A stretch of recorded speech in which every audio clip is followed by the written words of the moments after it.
Welcome back, crew. Today we're going to be jumping in and reviewing first impressions of the MCDM RPG, which just dropped its first playtest for its Patreons. So we're going to be going through and doing a typical review. We're going to be looking at our roses, our thorns, our buds, kind of things we're happy with the system about, things we're maybe not clicked so far, as well as things we're excited to see in the future. And remember, this is their very first playtest too. So for those who've tried it out, I know MCDM is one of the companies I've seen that play test their stuff a lot, especially their more recent stuff like the Immortals, the Talent, and all of that. So it's really kind of cool to get to see their process on this side. So I'm hoping they do more of these play tests and really glad they're giving the consumers a chance to check it out, especially after their amazing Kickstarter or backer kit, I should say, as well as getting that chance to get that community feedback in and twist and iterate and make sure it's kind of the best by the time it gets to the table. But yeah, before we dive in, actually want to give a shout out literally right before I recorded this video, my Flea Mortals kit or where Evil Lives kit came in. I already had Flea Mortals, so it's kind of cool through the bookend for the video. I will say, just as a little bit of a bias piece, I do love MCDM Matt Colville. Learning how to GM was a lot of trial and error, but the running the game videos definitely kind of help provide a pathway and some guidance on that. So I will say I'm a little bit biased, but just want to give that little disclaimer there. So yes, let's jump into it. So I got to run it, or I got to play it, I should say, last night. Shout outs to Chris Mayhew who actually read it for us. I'll throw his YouTube link in below. I was going to stream it, but unfortunately life got in the way. But we're gonna go through. It's gonna go through some of the things I liked and disliked about it. So first thing, the thing that I probably love the most, I think I like this when I heard it in Colville's videos, but playing it out was amazing. I like the relationship between their victory points, as well as kind of your class ability, your heroic resources. For those who haven't seen it, the victory points, whenever you clear, win a battle, clear an obstacle, solve a negotiation, do anything that kind of progresses the game forward, that kind of with progresses the game forward after completing a challenge, you get a victory point. And basically, what those victory points allow you to do is in the game you have heroic resources. Each class has a different name for it. I got to play the Shadow, so my heroic resource was Insight. Each time you win that victory, you start with one more of that heroic class ability, or resource, I should say, at the start of combat. So my guy had insight. So the more we had victories, the more insight I started with, and the more of the class resource you have, the more cool stuff you can do. And with that's not the only way you can earn the resource too. You can earn them by doing. Each class has their different things. For the shadow, if I was able to roll with the boon, I got an insight. If I used some of my signature attacks, I got an insight. So you can kind of build them up that way. But it's cool being able to, especially as you get to the boss fights, you get to later, when you kind of have some victories under your belt, you can just unleash to start off and kind of rebuild, and you really get to do some cool things that really kind of hit that heroic tactical flavor, heroic tactical cinematic flavor they're going for. So I like that. That really shone through for me, and especially because one of the things I see on Reddit, all the D&D and kind of even just TTRPG spaces. And sometimes that players, the 1 minute adventuring day where they'll do one conflict, like, hey, we're done for the day, let's rest, try to get all of our abilities back. I like how this kind of provides a mechanical counterpoint to that. If you're a DM for a while, you know how to adjust to that. But it's nice that with this, there's a mechanical counterpoint to say, hey, you guys are heroes, or you're at least epic figures. I know heroic's one of the pieces they go for. I like kind of epic a little bit better because you don't have to be do good, lawful good on this side, but you're epic people. You're people that are kind of going through trials and tribulations. So you're not going to be one that just takes that 1 minute adventuring day, and that shows you get better. Even though your HP and your resources are dwindling, you're more keen, you're more focused, you're more able to bust out your best moves because you've got that adrenaline pumping through you. So I like that. I like that it solves kind of a table issue with mechanical flavor, and it's fun mechanical flavor too. So that's really that's probably my biggest rose I'll give for the game. I like that. I hope more RPG systems implement that. Like I'd love if like one D&D put something like that in, because it's probably their biggest complaint for 5e, and from what I've seen, it'll be their biggest complaint for one D&D too. So big rose there. One thing I'll kind of go into, this is a rose, but this is probably the one area I've seen like this discourse about the MCDM RPG where people are a little bit concerned about it automatically hitting. So this is probably something I would have been concerned about if I hadn't tried Karen and one. Kieran and there's Into the Odd, there we go. Before because they both implement that type of system, and I do like the way it flows. And initially, I was kind of worried a bit because they're going for kind of the heroic fantasy feel, where I've seen it more in the OSR feel, where the automatic hit kind of shows you're fragile and death can come pretty quickly. With the MCDM RPG, you have higher HP levels, and we'll go into that a little bit too. But it does speed up the combat a bit and flows well. You're allowed to kind of do your epic stuff, even if your attack doesn't go off as well. It keeps everything moving and keeps everything.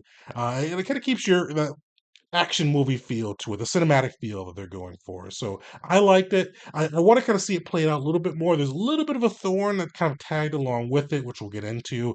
But I liked how it flowed. I liked how it sped up aspects of combat.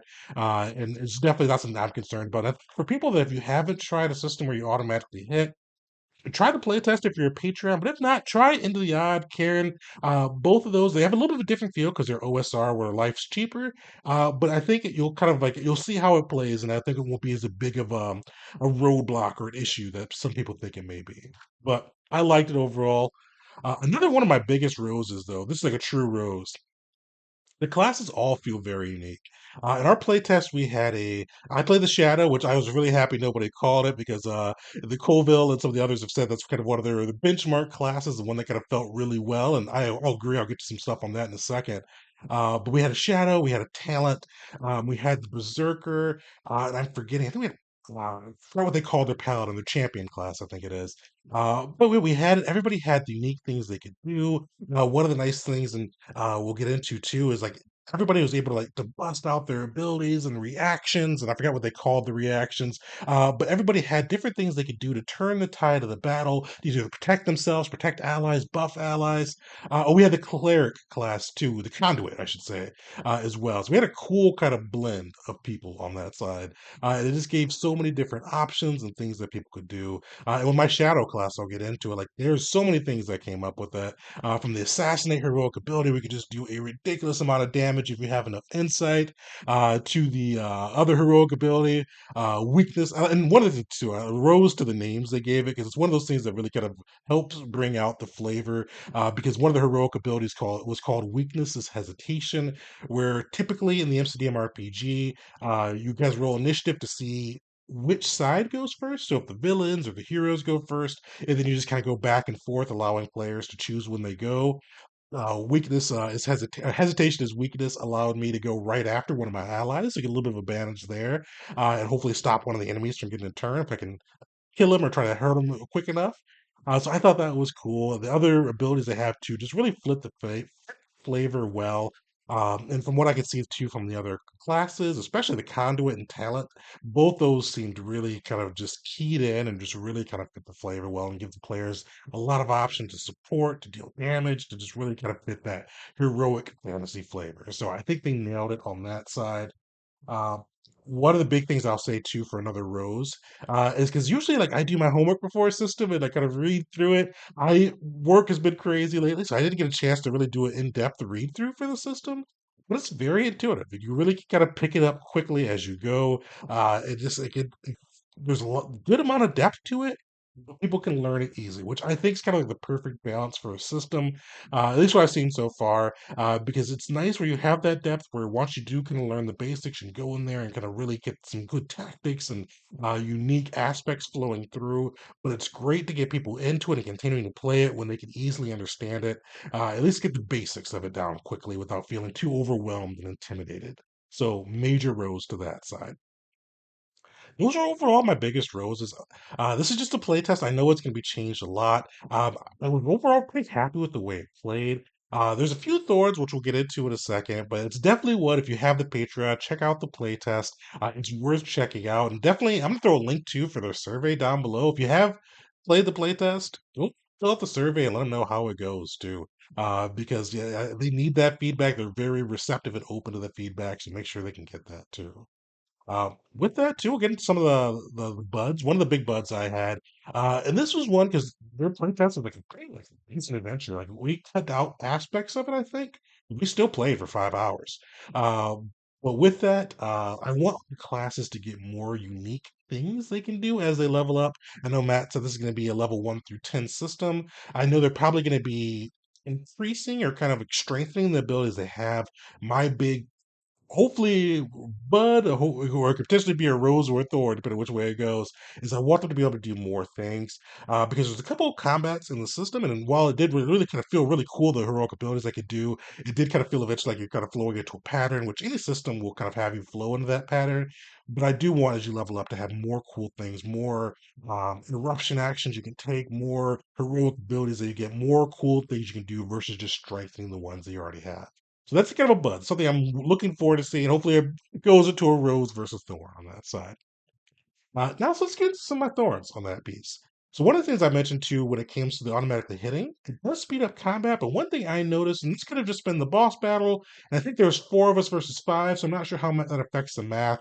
Uh, but I feel like there's a little bit too much HP for the enemies as well as even the players sometimes too.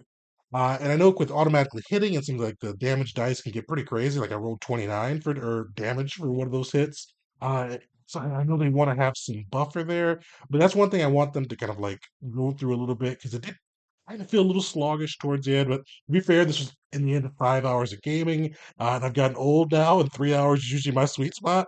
So that could have been just my perception there, but that's just one thing. That's kind of one thing I hope they do kind of look at and kind of see and just kind of make sure it doesn't get sluggish. I know you can do more cool things as the battle goes on, as your heroic resources pile up. But definitely anything to speed up the combat and kind of making sure it keeps that cinematic feel to it, I think would be good in my opinion. The other piece too, this is a more mechanical aspect. I think they need to rework the way conditions work if they're not going to have set initiatives.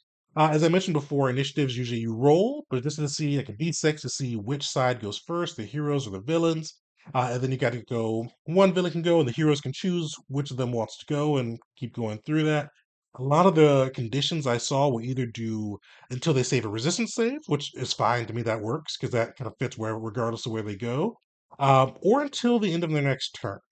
Which you can argue, because in for the power gamers or the people that are more mechanically minded, I know you're thinking of strategies on the side, which you could say is tactical, but in my view, kind of seemed a little bit more cheesy on both sides, where the player gets kind of gets off some powerful ability, often it gives the enemy a conviction that's going to last until the end of the player's next turn. We can just wait till the end of the last initiative of their next turn and make sure that everybody gets to go off and get that guy, which I consider tactical. On the flip side, too, some of them do last until the end of the opponent's next turn, and the player uses some resources and gets this cool thing off, and then the opponent goes right then, and people don't get to pile up on whatever that condition was and got to get some damage. Players can feel cheated. It's one of the ones I want more rules about, a little bit more structure, just to really make sure it kind of fits that. Because, and I should have mentioned this at the start of the video. Uh, MCDM and Matt Colville are going for 4 key kind of descriptors to make this system: heroic, fantasy, tactical, and cinematic. And I feel like really so far, it really fits a couple of those really well. I like the tactical piece. I like the heroic. It definitely fits the fantasy piece. But when I kind of mentioned to it speeding up a little bit, some of those abilities really do hit that cinematic sweet spot.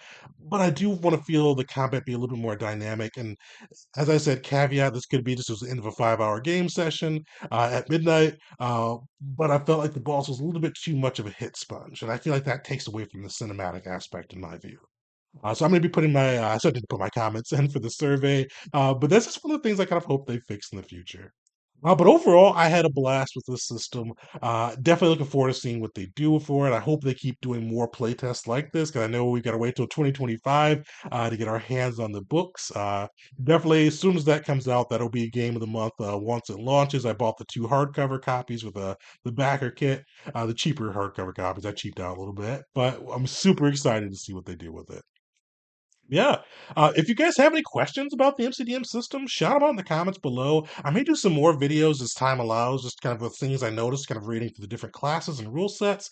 I just want to kind of give a little bit of a first impressions or review of the playtest and kind of what I thought of the system so far. So shout out comments, shout out things you liked if you got a chance to playtest, or things that you want to kind of see them tweak up before the next playtest. But thanks for hanging out, everybody, and until next time.